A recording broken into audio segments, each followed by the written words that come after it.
বাস এবং লরির সংঘর্ষে স্তব্ধ জাতীয় সড়ক, দেখুন বিস্তারিত।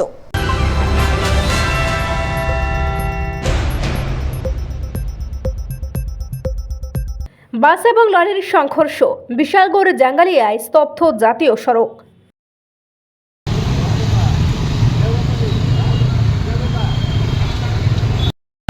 ঘটনাটা এখানে একটা বাস প্যাসেঞ্জার লওয়ার জন্য দাঁড়াইছে, তো দাঁড়াইছে পরে ও উপর থেকে ওভারলোড লুট গাড়ি আইছে। তো হ্যাঁ কইতেছে হ্যাঁ ব্রেক ফেল হয়েছে, কিন্তু ওই দিক থেকে আরেকটা টিপার গাড়ি আইছে উল্টা দিক থেকে, এটা উদয়পুর মুখী আসলো। তো টিপারটার লেগে বাসটা এখানে দাঁড়াইছে, ও পাস লইতে পারছে না, বাসের পেছনে মেরে দিছে। বাসের সঙ্গে কি গাড়ির সংঘর্ষ হয়েছে? বাসের সঙ্গে এটা 407 SML ট্রাক গাড়ি, ট্রাক গাড়ি, মাল লোড, এটা রাবার লোড ট্রাক। কি আহত হয়েছে না? আহত কেউ হয়েছে, ড্রাইভারটা নর্মাল ইঞ্জুরি হয়েছে, বাট হসপিটাল যাওয়ার মতো এমন কিছু বিশেষ কিছু হয়েছে। কেউ আহত হয়েছে না? আহত হয়েছে। এই জায়গাটার নাম? এই জায়গাটার নাম জাঙ্গালিয়া, ঠিক বিশালগড় দাউসিং বিদ্যালয়ের বিপরীত পাশে।